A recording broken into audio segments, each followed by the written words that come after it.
Hello and welcome to the Angerati studio here at ITRON Utility Week. Sorry, I've projected a bit too much. My apologies to everybody passing. We're joined now by H. Christine Richards, who's the Director of Research for ZPRYME. Christine, firstly, welcome. Thank you. Thanks for making the time to be here. And you've been taking in all of the conference. Unlike me, I've been stuck here. And we were talking a little bit off air, and there are a few narratives that we'd like to explore here today. Yeah.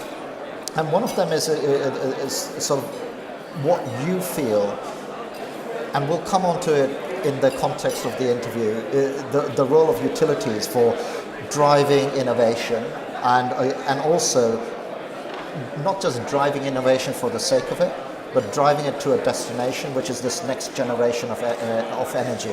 Can you tell us a little bit more about your position on that? So my position, position within ZPRYME or within the bigger picture just there? Just for the bigger picture. Okay. All right. So my position on the bigger picture of what's going on, I think we heard about it this morning with Philip Measy and Russ Vanos, and they were talking about all the change that's been happening in terms of technology, the Internet of Things, and it's really starting to grow into this bigger picture of smarter cities, and bigger connections across a lot of different industries. And there are questions out there of who's going to drive that change. Where is that change going to come from? And there are a lot of people that are out there, a lot of different organizations. It could be cities. It could be, technology companies, something like a Tesla that comes in and drives that change. But there's really a lot of opportunities for utilities to come out because they have been making investments in technology already, through smart grids, things like that. And so I get that, and we have a similar conversation, and you can probably tell I'm not from the US, so we have a similar conversation in Europe where it's just like, hey, look, and sometimes it feels like Groundhog Day, where we're saying that the utilities are best placed to drive that innovation and so on. And to me, that reporting that the utility has been happening for some time. Now, what's the inertia? Why do you feel? What needs to happen in order for that to take a leap? Is there more technology that still needs to be brought in, or why are we still talking about the utilities grasping this opportunity? Well, I think a lot of it is just the structure that has been set up for utilities, where a lot of times, they've operated within the electrical grid or the water network, and that's their area of expertise. That's where they sit and where they know what they know best. And so the regulatory structure has been set up that way. So that creates a little bit of inertia in terms of being able to move to that next level and start thinking beyond those investments that companies have already made. And what do you think you'd like to see in that thinking of beyond? Because there are two things, right? And we see it here within ITRON as well. There's a very bold move in saying, okay, well, this is what our core business does incredibly well, but we're going to set up, and we'll interview the gentleman in charge of running it, and we're going to set up ITRON Labs. And this is where we'll then start doing the innovation. Is that sort of construct the one that's the best for utilities as well? Because the day business is about being a great project manager and operational efficiency, not necessarily being innovative and breaking things. Yeah. Yeah, I think, utilities obviously operate mission critical environments. They can't have the grid going down. They have to deliver reliable power and resources. And so, technology companies have that opportunity to help introduce additional innovation, really challenging the industry to start to look at what's next. But I think it was interesting. I was in a session earlier with Jason Handley from Duke Energy, and he said, as a utility, we've been operating in this certain environment, but our vendors and technology providers have sort of come to fit that mold, right? Kind of siloed systems, proprietary approaches, and that's the way that it's generally gone. So now it's this opportunity for really both of those groups to start rethinking things of how they can start to move to what's next and really start to innovate. So when you rethink things, you sometimes do it for two reasons. You sometimes do it because everybody's telling you to rethink things and you're running around like, well, I'm rethinking things, but why am I actually doing it? That could be one area. And when we were talking off air, you also touched on another area. It's just like, how do you reconcile? So when you're innovating, let's say you're at the bleeding edge, you're a startup, or things go wrong, you fail. Yeah. How do you reconcile those cultures with a sort of mission critical environment? No one is going to thank any utility in the world and say, oh, we spun this app up, it didn't work, sorry, your water wasn't running for 6 hours, but we're innovating, right? That's not the reward curve. Yeah, I mean, I think, it's that opportunity to really take some time to do, some good experiments. And again, with Duke Energy, they were working on developing a microgrid, so they have, a site where they're doing that, and they're experimenting, and they're working out those kinks. And also just building better resiliency into the grid, so, some of these things, are going to be working well, and if they don't, then other systems can pick up, and so there's that redundancy and resiliency that gets built in. So do you think the opportunity is, you mentioned microgrids, is in the ability to now create sort of containerized test beds like that? Because a microgrid can be mission critical, but it can also be a test bed because all the elements of a grid are in there, but it's in a container. Is that? Yeah, I mean, I think there's that container at least to get things started. But eventually, those microgrids are going to be, mission critical for these organizations. So I think it's just having that ability to be able to do some of that experimentation, to start to work out those kinks and realize that things are going to evolve. And then. So let me move the conversation somewhere else. Yeah. Not to come out of it from left field, but again, we were talking about it off air. What was very interesting for me is, there was a piece you wrote about sustainable electrification, but then what was equally interesting is the fact that you wrote a report from South by Southwest about the electricity conversation happening there. And I'm going to use the word tribe, right? Because I've been to South by Southwest. It's a very different tribe.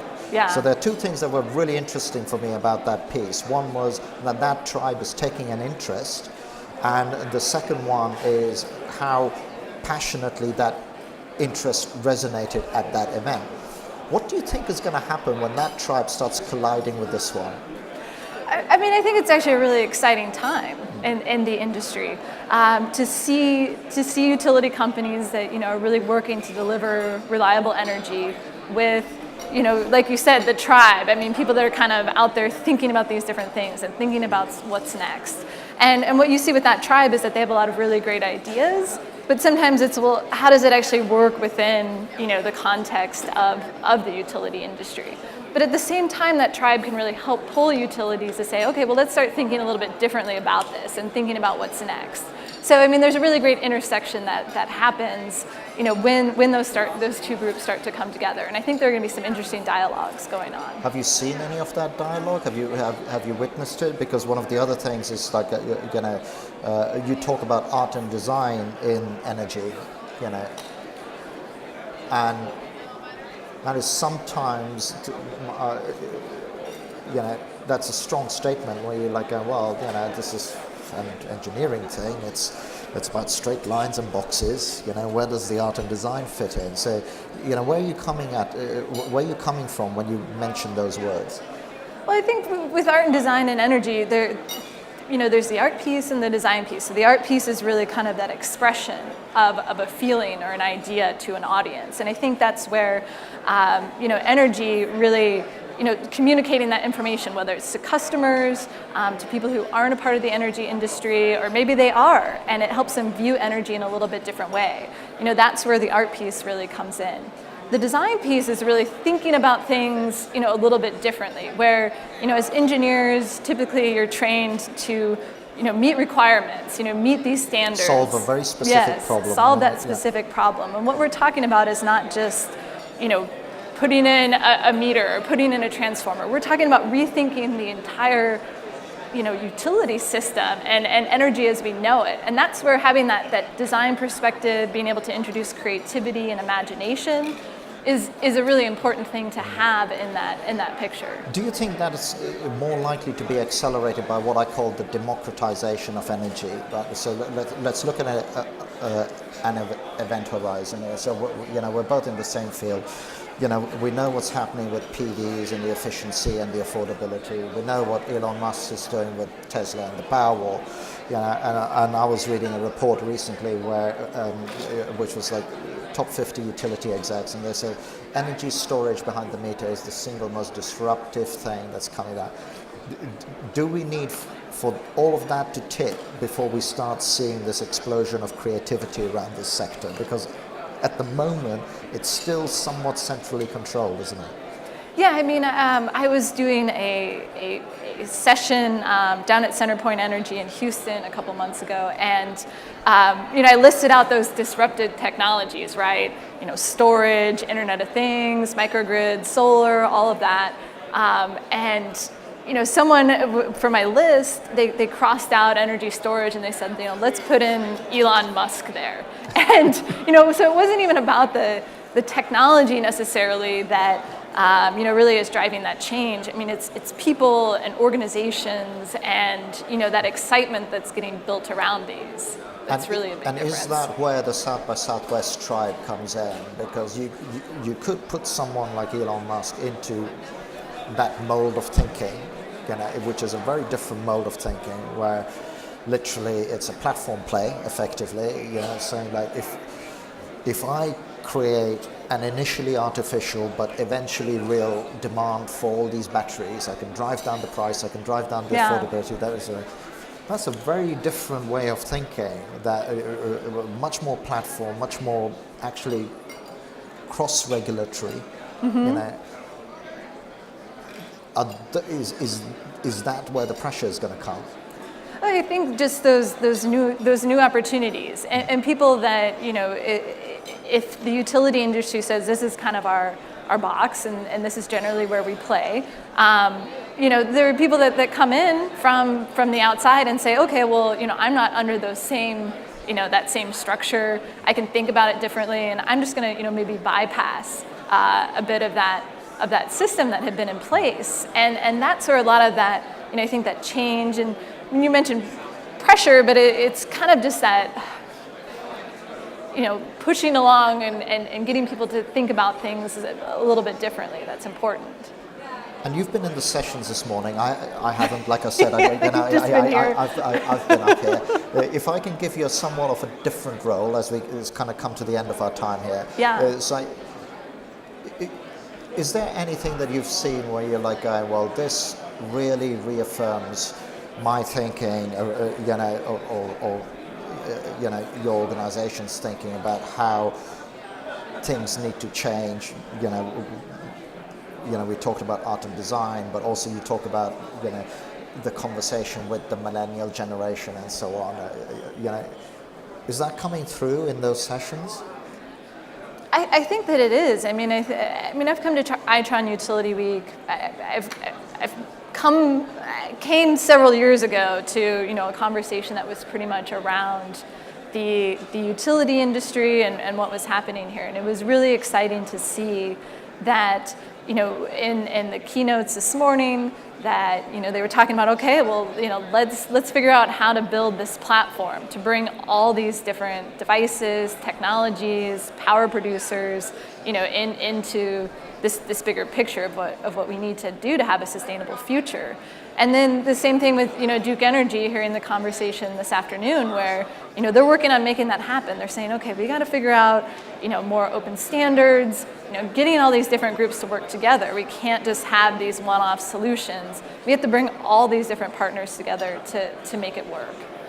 And when you then see all of that, just to get to the wrap here, because I know you've got a panel to go to, right? Yeah. So I don't want to have to make you run too much. where is the innovation there? Is it really at that edge? Is it at that interface? So, does the utility industry, and I see this in Europe as well, have an opportunity to be the platform of innovation? So they may not innovate, and I draw this parallel from London, where we had Transport for London opened up all of their data of bus times and everything on an open data platform. And we saw this explosion of apps and things that could tell you, like, down to it's like you still have time for a coffee before the bus arrives and all that sort of stuff. Is that one model where, this incumbent sector can be the custodian of the data, but the innovation is at the edge? Yeah, I mean, I think that innovation is not, people always talk about it in terms of, here's the latest app, here's this new piece, new technology that you can plug in. It always has to be an app, right? I know, I feel like it does. but really the innovation, right, is getting everything to come together, making all that happen. So I think that, utilities can definitely be a part of that. They're not just that, platform that sits there for, other people to do really cool stuff with. They have the opportunity to help drive that change. So, I think that there are a lot of opportunities for utilities to drive innovation. That's perfect, Christine. And on that note, we'll leave it because we'll give you time to go to your panel. And listen, you can turn the tables on me the next time. You've been a great interview. And thank you as well for watching. There's been another interview at Itron Utility Week in association with Angelati. Thanks again.